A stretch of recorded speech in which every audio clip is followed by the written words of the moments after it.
Now, for the rest of the session, what we have a section of the program that we were to deliver last night during the gala dinner, and to present basically more details about F.O.R.M, the initiative, and the way moving forward. I have Dr. Emily, the organizer of the conference, who will be speaking for 5 minutes about the F.O.R.M initiative.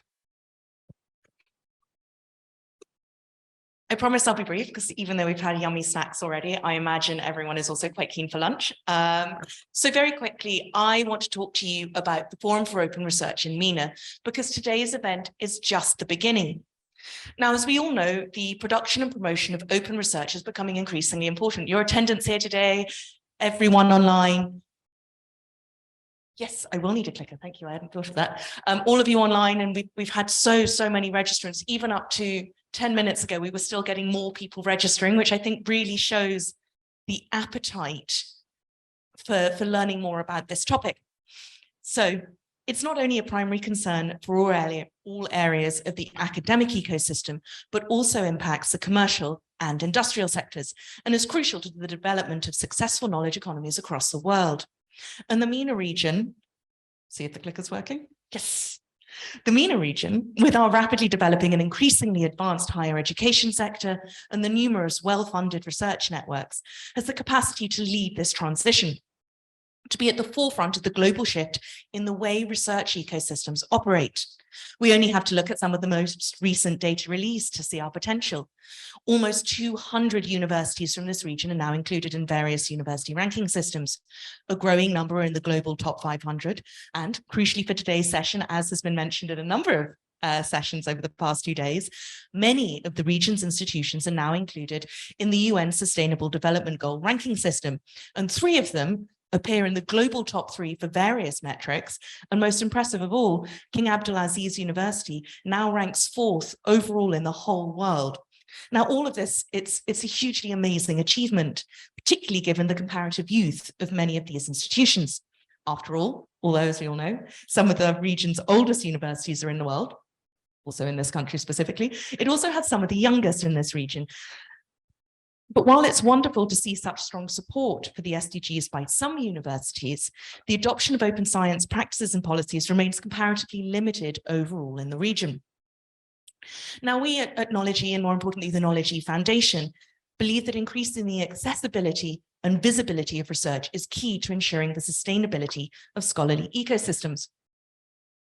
However, as we've heard today, and particularly this morning's panel, which was very engaged and heated, which we like, despite strong government mandates to develop the region as a research hub and promote Arab language research to the global scholarly community, and apologies, I don't speak Arabic, but my team do, so luckily we're covered that side. And there is also a lesser but still tangible impetus towards open access, as we saw this morning and yesterday. There also remain a number of challenges impeding the advancement of open science in the Middle East and North Africa. To be honest, we've covered all of these this morning, so I don't really need to go over them again, but there we go. The key ones that we think are the profound mistrust of open access due to predatory publishers, which filters across to other areas of open science. The perception that open access content, and thus other open education resources, are inherently low quality.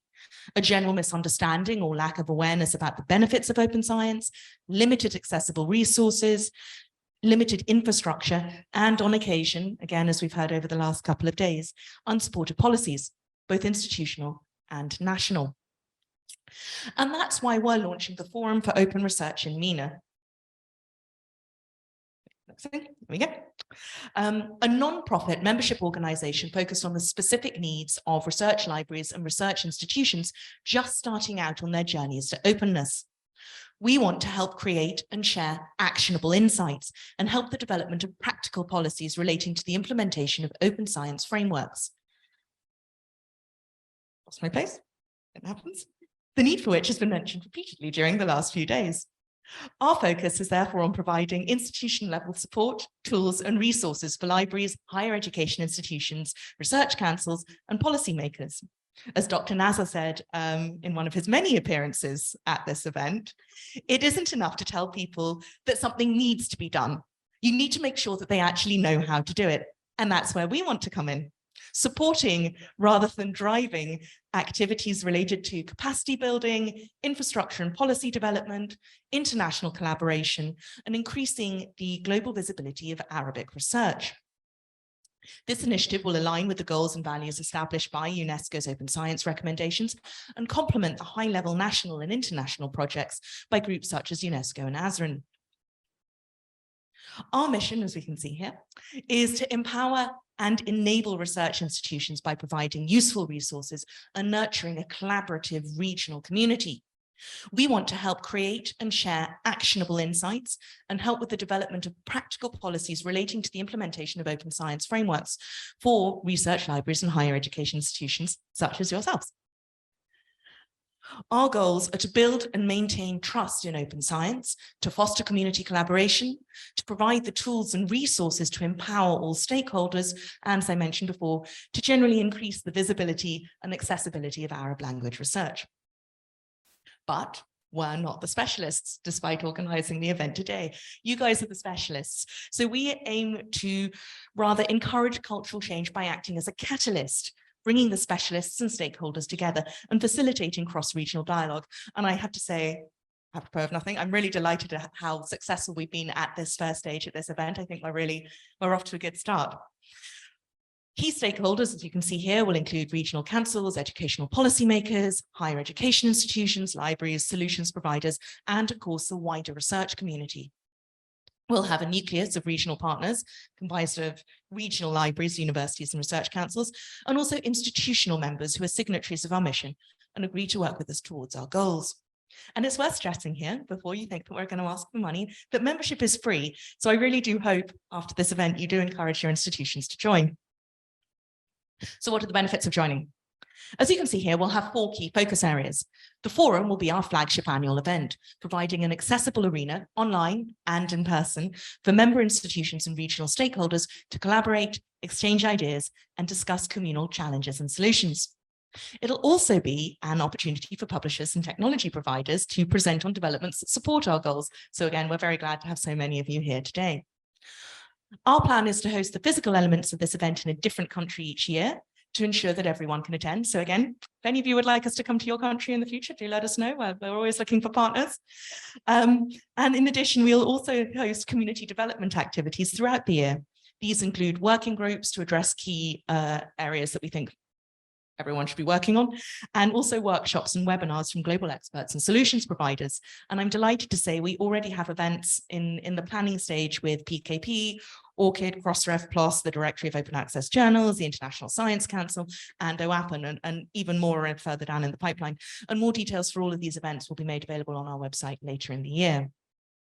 In addition, we will ensure suitable resources are available for our stakeholder groups and members, including policy document templates, guidelines, white papers, basically anything and everything we think might be useful, and crucially ensure that they are in Arabic as well as English. And a lot of what we're going to be doing is going and forming relationships with organizations around the world that have existing resources and basically just asking permission to translate them.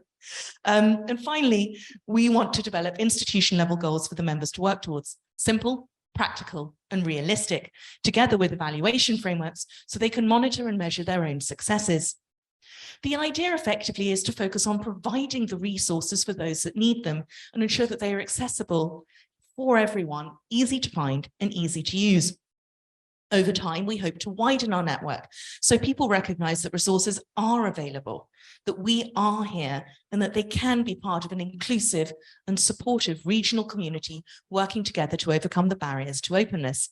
And I do really hope you'll join us. If you are interested and would like to register your interest, it's not a firm commitment, so don't worry, just a gentle expression of you might be interested at a later date. Please. There is a form on our website with this QR code and the details below, but it is also in your conference program. So just let us know. Of course, open research isn't the answer to everything. Issues surrounding funding, digital poverty, and institutional inertia may never be wholly addressed. But the digital transformation is inevitable. And as we've seen over the last 2 days, it really does have the potential and power to benefit everyone. Therefore, our goal is to encourage the region's research communities to work together towards a more open MENA and a more knowledgeable world. And as I said, I really do hope that many of you here in this room and joining us online, we mustn't forget you all over there, will work with us on this project. Thank you.